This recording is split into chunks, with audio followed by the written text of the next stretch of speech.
Hello, welcome to another video by Garage Door Guidance. And this video is on how to make the adjustment for when your garage door gets about 3/4 of the way down, somewhere around here, a little lower, and it gets stuck. So sometimes it'll pop back open at that point. There's usually one thing that I do to fix this. So typically when you have this issue, it's usually the hinges themselves.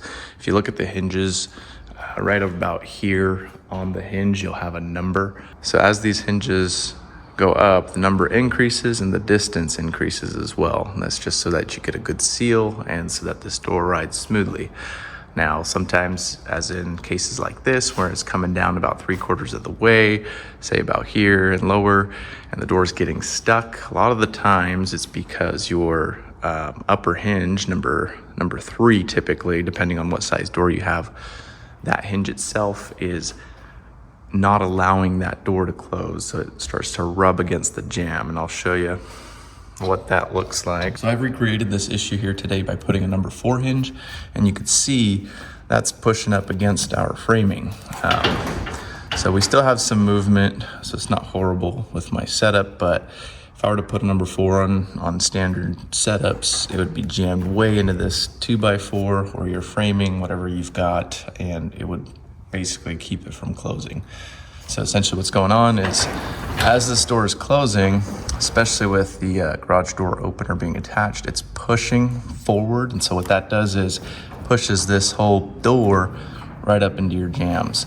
So as it's closing, obviously again, mine's pretty smooth still, even with me trying to recreate it.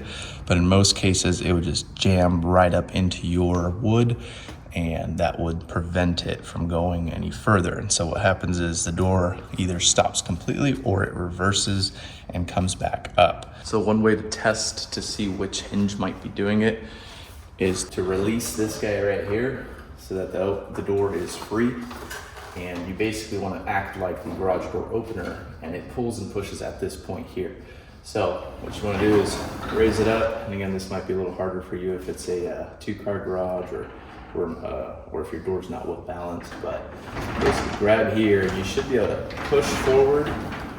It's usually the coming down that's the issue, and kind of act like the garage door opener and push and pull, and then you should be able to tell kind of where it's getting stuck. So essentially you'll see if you're getting stuck right about here, then you know that your number 4 hinge would be the one that, or your number 3 hinge would be the one to get swapped out to a smaller hinge. So another way to look for signs of the hinge being the cause of that is by opening your door.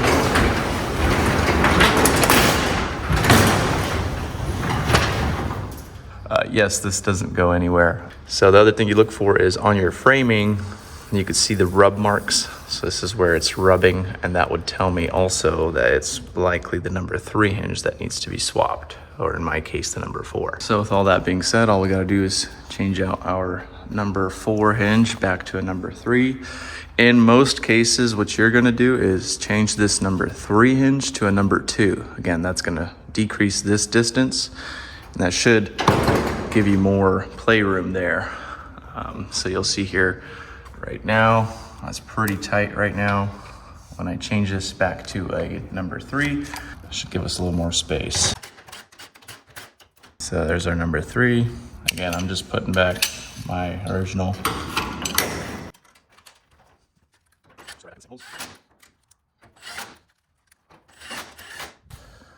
And so you could see that created, it's still pretty close, but there's a lot more space there. I'll go do the same on that side. This will get you guys a close up here. So it's just 4 screws.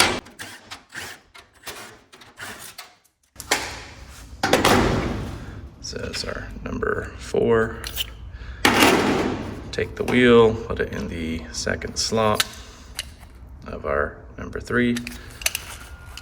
All you do is put it right back. Same holes.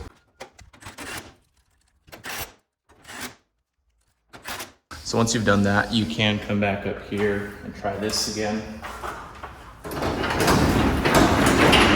to to see if it's getting stuck in any of those areas, especially where it was rubbing up against your door jambs. You should be able to feel that difference almost immediately. So if you did the number 3 down to a number 2, which is usually the case, so now what you're gonna have is 1, 2, 2. So that's how I fix a door that's only going about 3/4 of the way down and getting stuck. Hopefully this was helpful to you. I'll link some of those hinges down in the description below. You get them at Home Depot or even Amazon. I'll put that down for you. Hope you found this helpful. If you did, hit the subscribe button, show your support. I'd appreciate it. And we'll see you guys in the next video.